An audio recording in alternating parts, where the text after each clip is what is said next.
Hey parents, a quick note before we start today's story. Every month, Animal Stories for Kids podcast will still bring you 2 free regular episodes to enjoy with your kids. But if your child loves following our animals in alphabetical order and is always asking for more, I've created a special subscriber tier just for your family. When you subscribe through Supercast, you'll get an extra episode every month, plus early access to new stories before they're released on the main feed. It's a simple way to support the show's growth and keep your little animal lover stocked with calm, screen-free stories. You can find the link to subscribe in the show notes. Now let's settle in. Today's animal adventure is about to begin. Welcome to Animal Stories for Kids. If you like our stories, please give us a 5-star rating, subscribe to our podcast, and share it with your friends and family. And now, it's time for our story.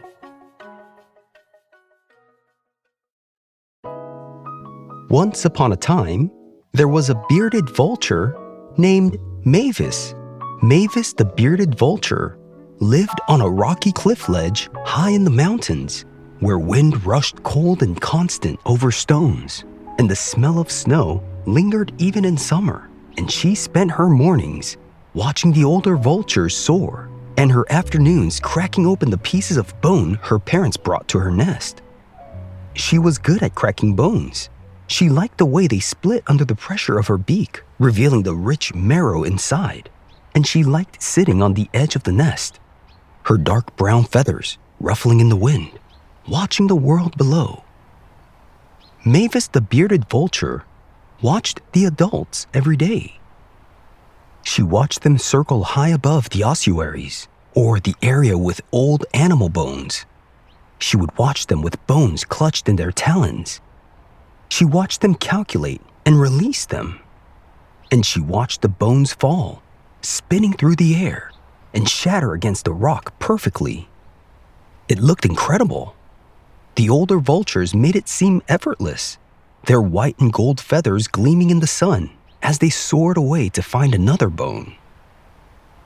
She knew that one day she'd have to learn this skill, but not yet, not today. But one morning, Mavis the bearded vulture woke up and stretched her wings and caught sight of her reflection in a pool of snowmelt near the nest. She froze. There, along her neck, were 3 small white feathers, where yesterday there had been only brown. Her mother landed beside her, a bone fragment in her talons. "You're changing, Mavis," she said gently. "Soon you'll be ready to learn the drop." Mavis felt her stomach tighten. "How long does it take?" she asked, even though she already knew the answer. 7 years, her mother said. "Maybe more, maybe less, but you'll learn." 7 years. Mavis the bearded vulture looked down at the ossuary far below. There was a tiny flat stone in a sea of rocks, and she thought about how many times she'd have to fail before she got it right. Hundreds of drops? Thousands, maybe. 7 years of watching bones bounce and tumble and miss? 7 years of not being good enough yet? The thought made her wings feel heavy. Mavis decided to try anyway. She found the smallest bone fragment in the nest, a piece no bigger than her talon, and carried it to a low ledge a little bit above the ossuary. She hovered there, wings beating against the wind, trying to remember how the adults did it, trying to feel the exact right moment. She released the bone. It fell. It bounced off the edge of the ossuary. It rolled across the rock. It tumbled down the slope, bounced twice more, spun in a little circle, and disappeared into a crevice between 2 boulders. Mavis the bearded vulture landed on the ossuary and stared at the spot where the bone had vanished. A raven perched on the nearby rock and tilted its head at her. "First try?" it asked.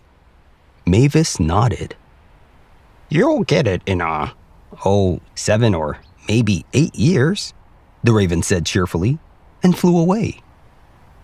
Mavis the bearded vulture slumped against a rock. 7 or 8 years? She couldn't even imagine being that old. She flew back to her ledge and spent the next few days watching the adults. Mavis the bearded vulture studied them from dawn until dusk. She watched how they circled, how they tilted their wings to read the wind, how they released the bones at just the right angle. She watched them shatter bones the size of her whole body, bones that exploded into fragments with a crack that echoed across the valley. And every time she watched, she felt smaller. She looked down at her own wings and saw more white feathers coming in. A whole patch now, spreading. She was changing whether she wanted to or not. One evening, a young griffin vulture landed beside her on the ledge. It was learning to hunt, diving for small animals in the meadows below. "Doesn't it scare you?" Mavis the bearded vulture asked quietly. "Growing up?" The griffin vulture shrugged and said, "I just do what I can today." But Mavis couldn't stop thinking about all the tomorrows stretching ahead. Hundreds of drops, thousands of failures, years and years of not being good enough yet. She felt a loneliness settle into her chest, the kind that comes from knowing you're going somewhere you don't really feel ready to go. She thought to herself, "I don't want this. I don't want to spend 7 years failing."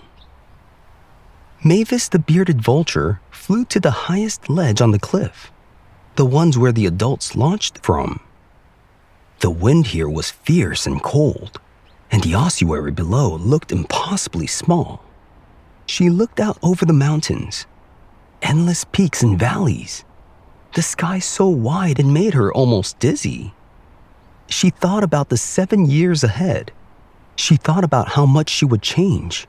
Her feathers going white, her body growing larger, her childhood disappearing behind her like a shadow. And she realized she couldn't do it. She didn't want to grow up. She didn't want to spend 7 years failing. She didn't want to become someone she didn't recognize yet. Mavis sat down on the ledge and tucked her wings tight against her body. The wind rushed over her, cold and indifferent. The world didn't stop. The sun still moved across the sky, casting long shadows across the valley. "I'll just stay here," she whispered to herself. "I won't grow up. I'll stay like this forever." And she sat there, perfectly still, as if stopping her body would stop time itself. But just then, an older vulture landed beside her, with a bone clutched in its talons. Mavis recognized it, a vulture with mostly white feathers, an adult who dropped bones every single day with perfect aim. The vulture launched without a word, circled once, twice, and released the bone. It fell. It missed a flat rock by a lot, clattering uselessly against the rocks. The vulture landed, picked up the bone, and flew again. This time, the bone hit the edge of the ossuary, but it didn't break. It just rolled off and tumbled down the slope. The vulture landed again beside Mavis the bearded vulture, calm and unhurried. "Still practicing," it said, and there was no shame in its voice, only patience. Mavis stared and said, "But you're grown up. You're supposed to know how." The vulture looked at her with kind, dark eyes. "I'm still learning. I'll always be learning. That's what growing up is." Mavis the bearded vulture felt something move inside of her, A tightness was loosening. She looked at the vulture's white feathers, at the scars on its talons from years of carrying bones. She realized that the adults weren't finished. They weren't perfect. They were just further along the same long road she was standing at the beginning of. She thought to herself, "They're still trying. They're still missing. They're still learning."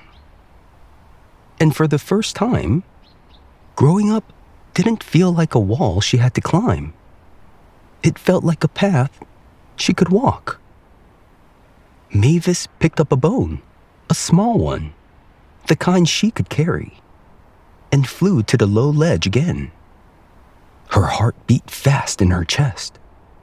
She didn't feel ready. She didn't feel brave.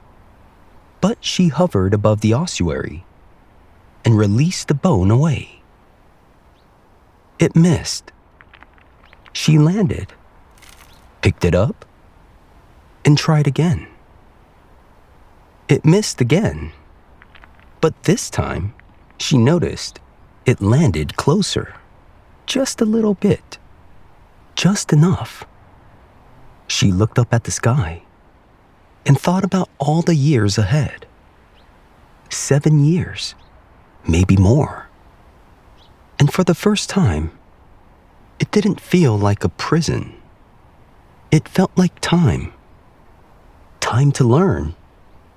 Time to fail. Time to try again. And she thought to herself, "I don't have to be ready. I just have to try." From that day on, Mavis practiced her drops every day. And some days she missed. And on some days, she got closer. And her feathers kept turning white, whether she was ready or not. But she learned that growing up wasn't a single moment of readiness. It was a long journey, taken one drop at a time. And the sky was patient with her.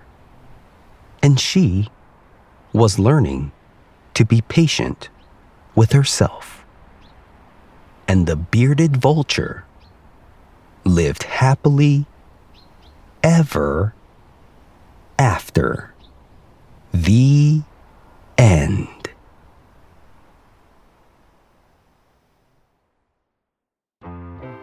Bearded vultures are large birds of prey, also called Lammergeiers, which means lamb vultures in German. Their scientific name is Gepidas barbatus, which refers to the black feathers under their beak that looks like a beard. These birds have wingspans that can reach almost 10 feet, making them one of the largest vultures in the world. Unlike other vultures, bearded vultures have feathered heads and necks instead of bald ones. Their bodies are covered in white and golden orange feathers. The orange color doesn't come from their natural feathers. It comes from dust bathing in iron-rich soil, which stains their white feathers rust-colored. Young bearded vultures have dark brown feathers that gradually turn white as they mature over several years. Bearded vultures live in mountainous regions across parts of southern Europe, Africa, and Asia. They nest on cliff ledges at high elevations, often above the tree line where the air is thin and cold. They prefer steep, rocky terrain with deep valleys and open spaces for soaring. These vultures have a very unusual diet. They eat almost entirely bones, making them one of the only animals in the world to do so. Their stomach acid is incredibly strong and can dissolve bone marrow and even small pieces of bone. When bones are too large to swallow, bearded vultures carry them high into the air and drop them onto flat rocks to shatter them into smaller, edible pieces. This behavior is learned, not instinctive, or not natural. And young vultures must practice for many years, sometimes up to 7 years or more, before they master the skill of dropping bones with accurate aim. Bearded vultures are mostly silent birds, but they sometimes make whistling or hissing sounds. They spend most of their day soaring on thermal air currents, or areas where warm air rises faster than cool air because it's less dense, using their excellent eyesight to spot dead animals and bones left behind by other predators. Bearded vultures will sometimes rub red soil and clay into their feathers on purpose, almost like they're putting on makeup. Scientists believe they do this to signal their status to other vultures. The brighter the orange, the healthier and more dominant the bird. It's one of the only known examples of a wild bird intentionally decorating itself. Have you seen a real-life bearded vulture before? If you have, where did you see it? Thanks for listening to Animal Stories for Kids. If you like our stories, please give us a 5-star rating, subscribe to our podcast, and share it with your friends and family. Until next time, bye! If your child loves imaginative stories, I'd love to share my picture book, What Else Should I Eat? It's about a girl who's hungry and goes on a whimsical journey through a magical land of food, trying different kinds of food and exploring how they look, taste, feel, and smell.